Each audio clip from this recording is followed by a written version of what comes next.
ప్రస్తుత ప్రభుత్వం రద్దు చేసిన ఎస్సీ ఎస్టీ సంక్షేమ పథకాల పునరుద్ధరణ. ఐఎమ్ ఆస్కింగ్, మీరు సంక్షేమ పథకాలు ఎన్ని సంక్షేమ పథకాలు ఎస్సీ ఎస్టీ సంక్షేమ పథకాలు పునరుద్ధరణ చేశారు ఈ రాష్ట్ర ప్రజలకి? ఖచ్చితంగా మీరు చెప్పి తీరాల్సిందే. ఇంకొక వీడియో చూపించి నేను సార్లు కోరుకుంటూ ముగిస్తున్నాను సార్.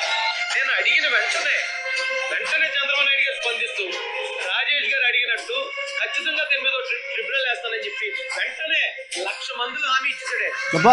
చాలా గట్టిగా ఇప్పుడే మన రాజేష్ గారు చెప్పారు, తెలుగుదేశం పార్టీ అధికారంలోకి వస్తానని ఒక ట్రిబ్యునల్ వేసి ఎవరెవరిని చెప్పారో ఎవరెవరిని అరెస్ట్ చేశారో వాళ్ళందరినీ కూడా అరెస్ట్ చేసి వాళ్ళకి శిక్ష పడే వరకు వదిలిపెట్టకుండా పనిచేస్తామని ఈ సందర్భంగా హామీ ఇస్తూ 1,00,000 మందిలో నేను ముఖ్యమంత్రిని అడుగుతున్నా, యదో వాయిస్ ఎందుకు లేదని నేను ముఖ్యమంత్రిని అడుగుతున్నా, మీరు ఇచ్చినట్టుగా హామీ ఎవరెవరైతే ఈ రాష్ట్రంలో గత 5 సంవత్సరాల్లో ఎస్సీ ఎస్టీలని కొట్టారో చంపారో దళిత బిడ్డల మీద ఎవరైతే చేశారో ఒక స్పెషల్ ట్రిబ్యునల్ వేసి వాళ్ళకి శిక్ష పడేటట్టు చేస్తానన్నావు.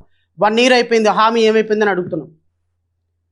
ఈరోజు డాక్టర్ సుధాకర్ డ్రైవర్ సుబ్రహ్మణ్యం దగ్గర నుంచి మంత్రారాయ్ దగ్గర నుంచి డాక్టర్ అచ్చెన్న తదితరుల హత్యలకు కారణాలు కోర్టులో శిక్షలు పడే విధంగా చర్యలు ఏం చేశారు? డాక్టర్ సుధాకర్ కొట్టినటువంటి వాళ్ళని ఏం చేశారు? అచ్చెన్నను చంపినటువంటి వాళ్ళని ఏం చేశారు? ఈ రాష్ట్రంలో 436 మంది దళిత బిడ్డలు మారణ హోమం జరిగితే గత 5 సంవత్సరాల్లో మీరు ఏం సమాధానం చెప్పరు? దానికి స్పెషల్ ట్రిబ్యునల్ వేస్తావా? స్పెషల్ ట్రిబ్యునల్ ఎలా వేస్తావయ్యా?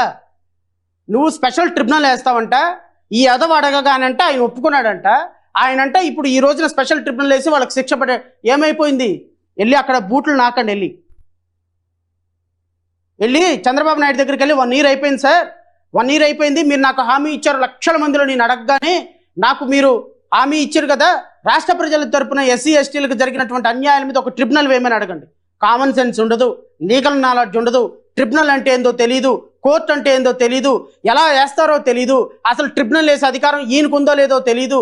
ఈ ట్రిబ్యునల్ ఎక్కడెక్కడో జరిగిన అంశాలన్నీ తీసుకొచ్చి ఎక్కడ ట్రిబ్యునల్ వేస్తే ఆ ట్రిబ్యునల్కి వ్యాలిడిటీ ఉంటుందో లేదో తెలీదు, దాని విధి విధానాలు తెలీదు. ఈయన మాట్లాడటం, ఆయన హామీ ఇవ్వటం, రాష్ట్ర ప్రజలు చెవులో పువ్వులు పెట్టుకున్నారనుకుంటారా?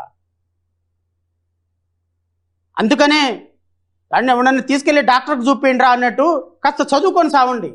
చదువుకుంటే అర్థమవుతుంది మనకి రాష్ట్ర ప్రజల భవిష్యత్తు, రాష్ట్ర ప్రజలు మనం ఏ విధంగా అడ్రస్ చేస్తున్నామో, ముఖ్యమంత్రి స్థాయిలో మనం ఏ విధంగా మనం చేస్తున్నాం. మీరు కూడా చదువుకున్నారు కదా, 40 సంవత్సరాలు ఇంచుమించుగా రాజకీయాల్లో ఉన్నారు, 16 సంవత్సరాలు ముఖ్యమంత్రిగా ఉన్నారు కదా, మీరు ఇచ్చినటువంటి హామీ అది ఇంపాసిబుల్లో పాసిబుల్లో మీకు తెలీదా? నేను మళ్ళీ అడుగుతున్నా, ఎస్సీ ఎస్టీ బ్యాక్లాగ్ పోస్టులు భర్తీ చేస్తాం. నేను అడుగుతున్నా, ఆంధ్రప్రదేశ్ రాష్ట్రంలో ఎన్ని ఎస్సీ ఎస్టీ పోస్టులు లాస్ట్ 1 yearలో బ్యాక్లాగ్ పోస్టులు భర్తీ చేశారండి?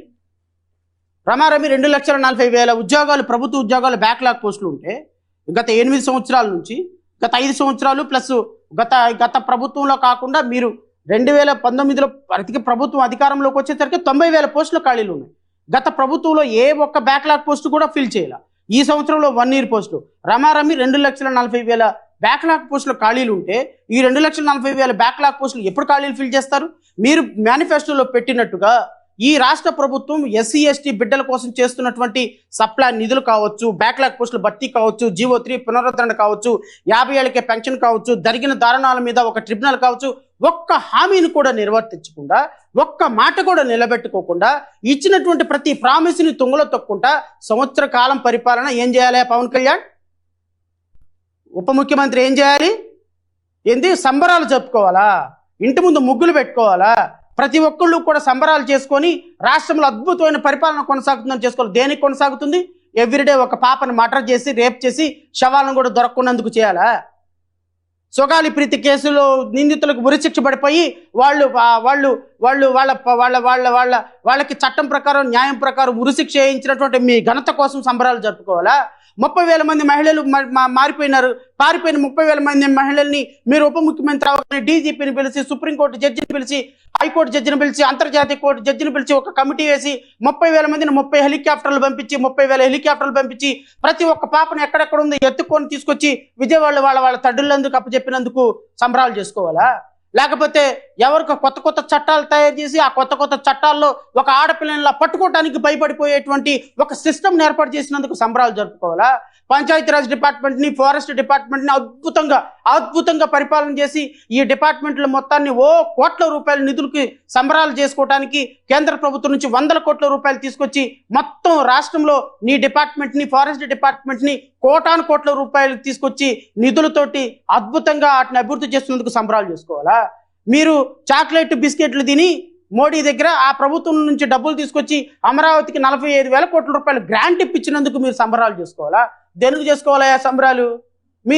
మీ పిఠాపురంలో అద్భుతమైనటువంటి ప్రగతి, అద్భుతమైనటువంటి డెవలప్మెంట్ జరిగి పిఠాపురం ప్రపంచంలోనే, భారతదేశంలోనే ప్రపంచ దేశాల్లోనే ఒక అద్భుతమైనటువంటి కాన్స్టిట్యున్సీగా తీర్చిదిద్దుతున్నందుకు జబర్దస్త్ హాస్టల్ని తీసుకొచ్చి ప్రచారం చేయించినందుకు సంబరాలు చేసుకోవాలా?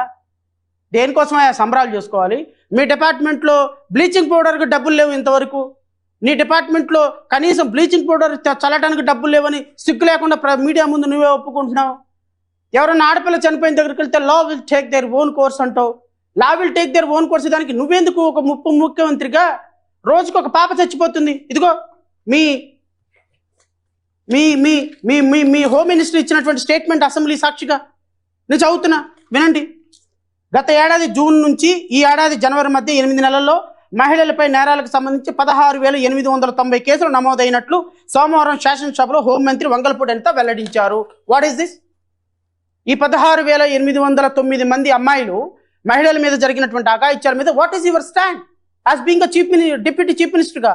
కోసేస్తాను, నరికేస్తాను, పిసికేస్తాను, ఆడపిల్లను చూడాలంటే కొత్త చట్టాలను తయారు చేసేస్తాను, జనసేనకు అధికారం ఇచ్చి చూడండి, ప్రపంచ చరిత్రలో జనసేన అంటే ఎలా పరిపాలిస్తుందో చూస్తానని సొల్లు కబుర్లు, సోది కబుర్లు మొత్తం చెప్పినారు కదా.